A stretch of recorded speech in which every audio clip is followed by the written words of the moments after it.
آپ کے پاس دوڑے چلے آئے۔ جو نہ آ سکتے تھے انہوں نے اپنی جگہ پر کسی اور کو بھیج دیا۔ جب تمام لوگ جمع ہو گئے تو آپ صلی اللہ علیہ وآلہ وسلم نے ہر ایک قبیلے کا نام لے کر سب سے مخاطب ہو کر کہا، اگر میں تمہیں یہ بتاؤں کہ پہاڑ کے پیچھے ایک بہت بڑا لشکر تم پر حملہ آور ہونے آ رہا ہے تو کیا تم میری بات پر یقین کرو گے؟ لوگوں نے یک زباں ہو کے کہا کہ ہم نے کبھی آپ کے منہ سے جھوٹ نہیں سنا۔ پر آپ صلی اللہ علیہ وآلہ وسلم نے فرمایا، میں تمہیں خبردار کر رہا ہوں، آگے سخت عذاب آ رہا ہے۔ اس سے قبل کوئی اس بات کا جواب دیتا، آپ کے چچا ابو لہب نے کہا، ستیہ ناس جائے تیرا، کیا اسی لیے تم نے ہمیں جمع کیا تھا؟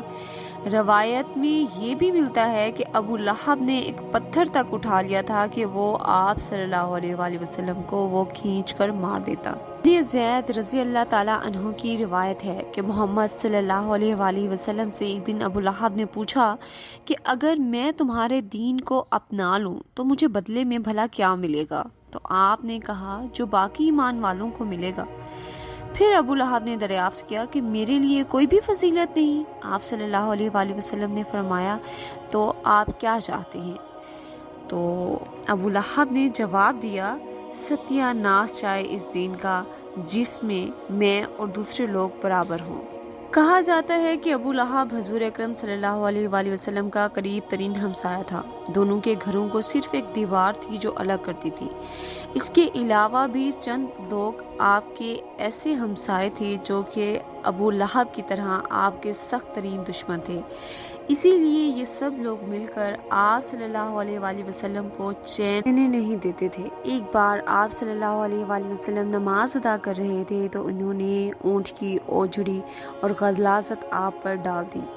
اگر صحن میں کھانا بن رہا ہوتا تو یہ لوگ کھانے پر غلاظت پھینک دیتے اور آپ صلی اللہ علیہ وآلہ وسلم گھر سے باہر نکل کر صرف اتنا فرماتے کہ یہ کیسی ہمسائیگی ہے۔ ابو لہب کی بیوی تو آپ کو اپنا سخت ترین دشمن مانتی تھی۔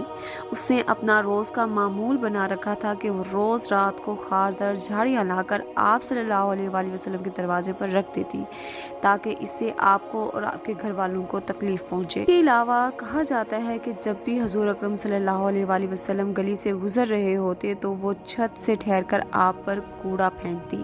ابو لہب کی طرح وہ بھی کوئی موقع بھی ایسا اپنے ہاتھ سے نہ جانے دیتی جس میں وہ آپ کو ایذا نہ پہنچاتی۔ حضور اکرم صلی اللہ علیہ وآلہ وسلم کی دو صاحبزادیوں کی شادی ابو لہب کے دو بیٹوں عتبہ اور عتیبہ سے ہوئی تھی۔ نبوت کے بعد ابو لہب نے اپنے دونوں بیٹوں سے کہا، میرے لیے تم سے ملنا حرام ہے اگر تم محمد کی بیٹیوں کو طلاق نہ دے دو۔ چنانچہ دونوں نے اپنے والد کی باتوں میں آ کر ان کو طلاق دے دی۔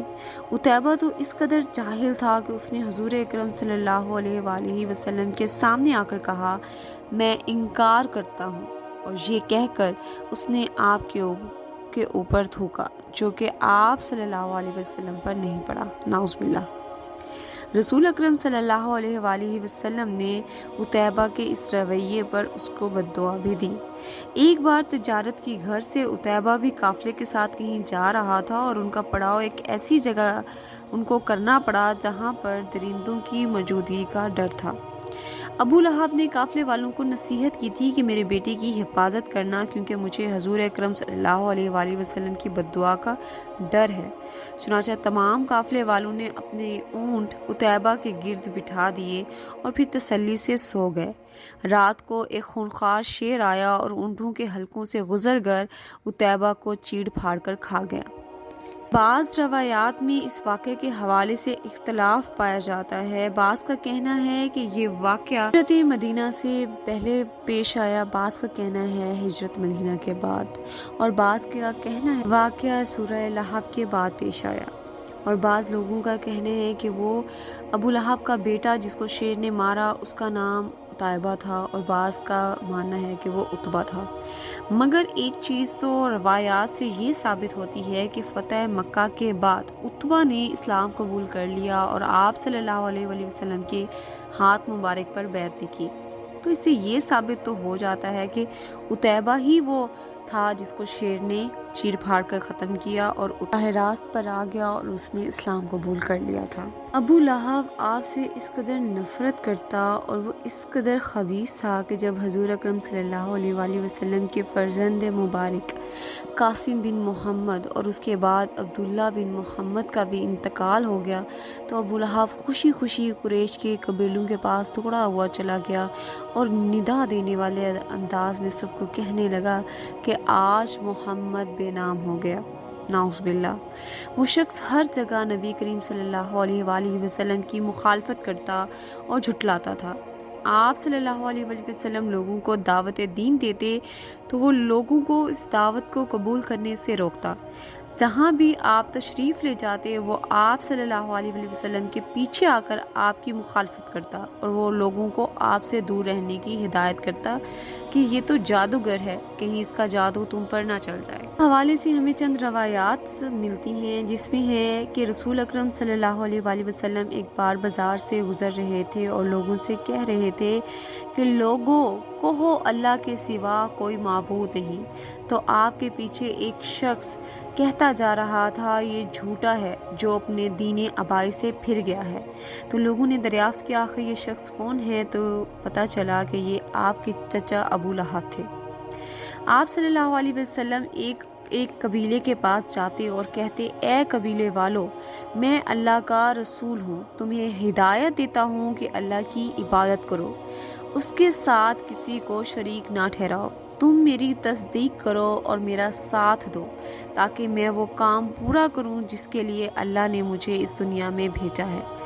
تو آپ صلی اللہ علیہ وآلہ وسلم کے پیچھے پیچھے ایک اور شخص آتا ہے اور کہتا ہے یہ شخص تم کو لات اور عزا سے بھٹکا کر اس بدعت اور گمراہی کی طرف لے کر جانا چاہتا ہے جس سے یہ لے کر آیا ہے کہ یہ بات ہرگز نہ مانو اور اس کی پیروی ہرگز نہ کرو۔ وہ لوگ جو عرب کے علاقے سے باہر سے یہاں پر حج کرنے کی نیت سے آتے، جب آپ صلی اللہ علیہ وآلہ وسلم انہیں اسلام کی تبلیغ دیتے تو یہ شخص کھلم کھلا حضور اکرم صلی اللہ علیہ وآلہ وسلم کی مخالفت کرتا۔ تو عربوں میں رواج کے مطابق لوگ یہی سمجھتے کہ بھلا ایک چچا بلا وجہ اپنے بھتیجے کی اتنی شدید مخالفت کیوں کرے گا۔ اوپر سے ابو لہب رسول اکرم صلی اللہ علیہ وسلم پر آوازیں کستا، پتھر مارتا، جس سے لوگوں کو محمد صلی اللہ علیہ وآلہ وسلم کے کردار کے حوالے سے شک میں ڈالتا۔ مگر جب اللہ تعالیٰ نے اس آیت کو نازل کیا تو ابو لہب غصے میں بپھر کر فضول باتیں کرنے لگا اور لوگوں پر یہ بات آشکار ہو گئی کہ رسول اکرم صلی اللہ علیہ وسلم کی مخالفت میں ایک شخص کا تو قول قابل اعتبار ہی نہیں، کیونکہ یہ شخص جو اپنے بھتیجے کو دیوانہ کہتا ہے دراصل اپنے بھتیجے کی دشمنی میں خود دیوانہ ہوا جا رہا ہے۔ جب ابو لہب کا نام لے کر صورت میں ابو لہب کی مذمت کی گئی تو یہ بات بھی لوگوں پر واضح ہو گئی کہ دین کے معاملے میں رسول اکرم صلی اللہ علیہ وسلم کسی کے ساتھ لحاظ نہیں کرتے۔ غیر اپنا ہو سکتا ہے اگر ایمان لے آئے اور اپنا غیر ہو سکتا ہے اگر بے ایمان ہی رہے۔ رسول اکرم صلی اللہ علیہ وآلہ وسلم اللہ کے محبوب ترین بندے ہیں۔ اگر کوئی اللہ کے محبوب کو ستائے گا تو وہ خود اللہ کے غضب و غضب کو دعوت دے گا۔ اسی لیے سورہ لہب میں اللہ نے اس شخص پر لعنت و پھٹکار فرمائی اور ہمیشہ کی بدبختی کو اس کا مقدور قرار دیا۔ روایات میں ہے کہ ابو لہب کا انجام بھی بہت بھیانک ہوا۔ بدر میں جب قریش کے بڑے بڑے طاقتور سردار یوں قتل ہوئے تو اس کو اتنا زیادہ دکھ ہوا کہ 7 دن سے زیادہ وہ زندہ نہ رہ سکا۔ اس کو ایک ایسی متعدی قسم کی بیماری لگی جس کی وجہ سے اس کے گھر والوں تک نے چھوڑ دیا۔ مرنے کے بعد بھی اس کی میت 3 دن تک گھر میں پڑی رہی۔ بدبو ہر طرف پھیلنے لگی تو اس کے بیٹے نے چند حبشیوں کو بلا کر اس کو دفنا دیا۔ اللہ اور اللہ کے رسول کے دشمنوں کا انجام کچھ ایسا ہی ہوتا ہے۔ اللہ تعالی ہم سب کو اپنی اور اپنے پیارے رسول حضور اکرم صلی اللہ علیہ وآلہ وسلم کی نافرمانی سے بچائے۔ اگر آپ کو ہماری یہ ویڈیو پسند آئے تو ہماری ویڈیو کو لائک کیجئے، شیئر کیجئے اور کمنٹس بھی کیجئے۔ جزاک اللہ خیرہ۔